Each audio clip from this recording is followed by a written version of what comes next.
Bismillahirrahmanirrahim. Alhamdulillahilladzi qallaba qulubana ilal haqq. Asyhadu an la ilaha illallah wa asyhadu anna Muhammadan abduhu wa rasuluh. Allahumma salli ala sayyidil wujud, sayyidil kaunaini, sayyidina Muhammad sallallahu alaihi wasallam. Teman-teman yang melakukan Allah, ada satu hal yang Allah sering ulang-ulang dalam Al-Quran. Jika kita kumpulkan, hampir mendekati 200 kali Allah berbicara, bahkan mungkin lebih, yaitu tentang qalbu. Baik dalam bentuk plural, kulub, atau qalbun, yang sudah jadi masuk dalam bahasa Indonesia, kalbu. Jangan salah membaca, kalbun pakai kaf menjadi kalbun, si guguk, dog, anjing.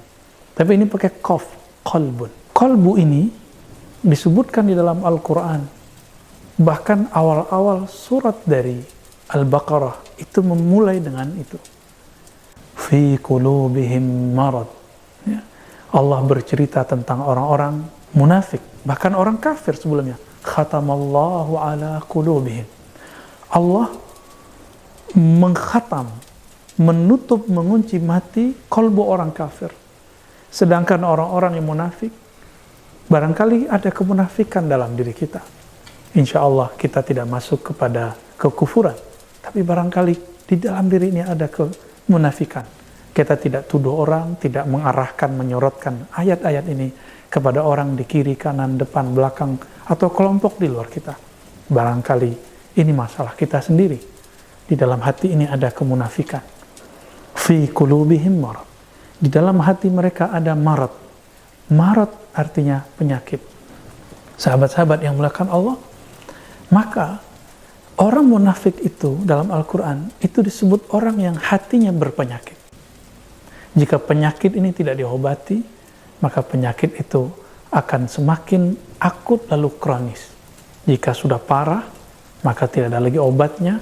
Ini yang disebut dengan kematian hati. Semoga hati kita tidak sampai ke derajat seperti itu. Imam Ibn Athaillah Sakandari, kemudian diikuti oleh imam-imam setelahnya, Imam Ibn Qayyim al-Jauziyah, bahkan imam sebelumnya juga ada membahas, tapi tidak sedetail ini, membagi kolbu menjadi tiga kategori, 3 kelas. Pertama, kolbun mayyit, kolbu yang mati. Kolbu yang mati, yang jika disapa tidak nyahut, diajak tidak nyahut, tidak diajak juga tidak bergerak, karena dia sudah mati. Kolbu inilah yang dikatakan dalam Al-Quran, innal ladzina kafaru sawa'un alaihim. Orang kafir itu hati mereka sama saja. Kamu ajak, kamu tidak ajak, la yu'minun. Mereka hatinya tidak percaya, hatinya tidak tersentuh. Saya yakin sahabat-sahabat tidak ada yang berhati kufur. Namun ada hati yang kedua, level yang lebih tinggi, yang lebih bagus, tapi tetap saja buruk. Qalbun marid atau qalbun munafik. Qalbu munafik. Qalbu orang munafik yang berpenyakit. Jika penyakitnya ringan, maka ditandai pernah sekali berbohong, tapi tidak setiap hari berbohong. Berjanji ingkar, tapi tidak setiap hari ingkar. Ketika bermusuhan, kemudian menyimpan dendam. Ketika diberi amanah, kemudian mengkhianati. Orang-orang seperti ini, jika masih 1-2 sifat munafik, namanya di kolbunya ada penyakit. Tapi itu secara zahir. Dalam batinnya, dia bertakbir, membesarkan Allah dengan lidahnya, tapi kolbunya tidak membesarkan Allah. Dia sujud dengan kepalanya, tapi hatinya merasa angkuh dan merasa dirinya lebih baik daripada orang di sampingnya. Dia ruku, dia respek, dia hormat kepada Allah, tapi dia tidak menghormati orang yang disuruh dihormati oleh Allah. Coba lihat hari ini, kenapa ada orang katanya baru tobat, baru hijrah, tapi kemudian malah berani membentak orang yang beda faham dengannya, sedangkan orang ini sudah puluhan tahun menjadi kiai, sudah puluhan tahun menjadi dai, cuma karena perbedaan masalah kecil, masalah yang disebut khilafiyah, yang masih diperdebatkan oleh ahli hukum, tapi dia sudah berani mengatakan orang ini sesat, orang ini syubhat, orang ini ahli bid'ah. Ada yang tamatan umum, tapi kemudian berani mengata-ngatai, mencaci maki orang-orang yang sudah dari kecilnya dia bergelimang dengan dalil. Sahabat-sahabat dimakan Allah, Jika ini terjadi pada kita, baik yang mencaci ataupun yang menerima cacian itu dengan cara mencaci kembali, dua-duanya sama-sama punya penyakit di kalbunya. Maka semoga kita orang termasuk yang jika dicaci tidak membalas mencaci dan tidak memulai untuk mencaci maki. Nabi SAW mengatakan sibabul muslim fusuk, mencaci sesama muslim meskipun beda faham itu adalah tanda kefasikan. Fasik ini adalah karakter utama daripada orang-orang munafik yang berpenyakit kalbunya. Sahabat-sahabat yang melakukan Allah, teman-teman, ada karakter ketiga.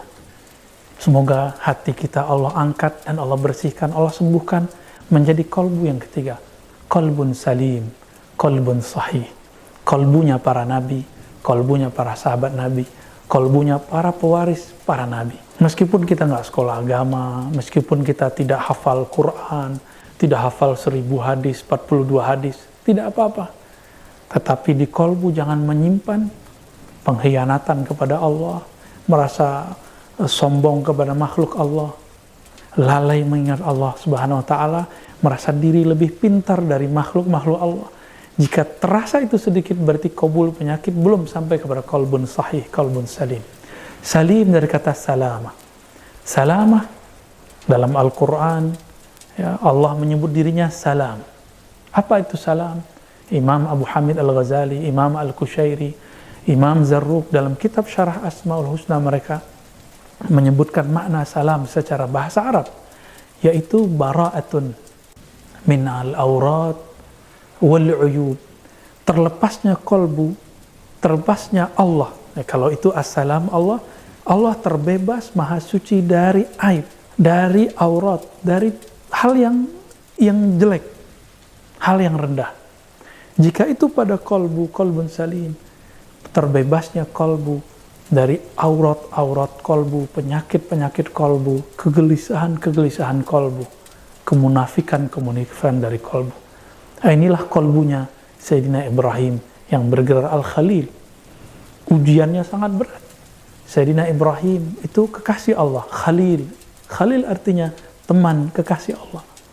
Allah jika dibahasakan bahasa orang cinta, dan ini ilustrasi semata, itu menguji Nabi Ibrahim yang sudah lama menunggu anaknya.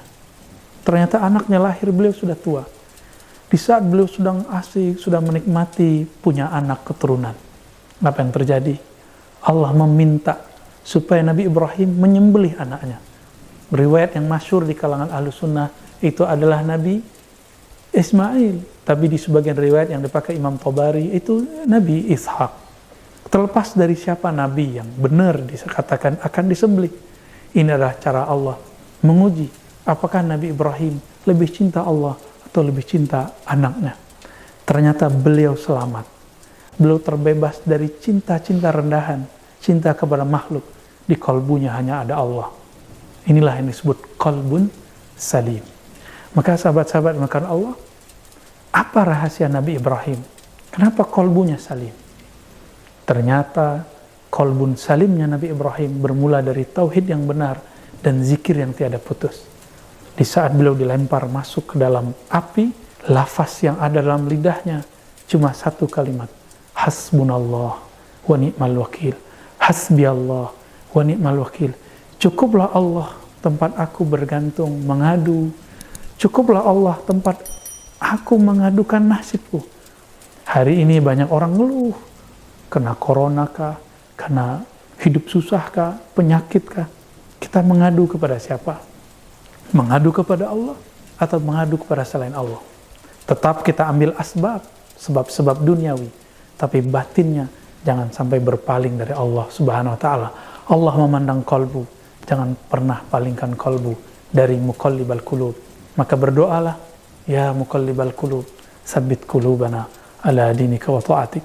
Wahai yang membolak-balik hati, tetapkan hati kami dalam ketaatan kepada Engkau. Amin ya rabbal alamin. Wassallallahu ala sayyidina Muhammad. Wassallallahu ala nabiyina Muhammad. Assalamualaikum warahmatullahi wabarakatuh.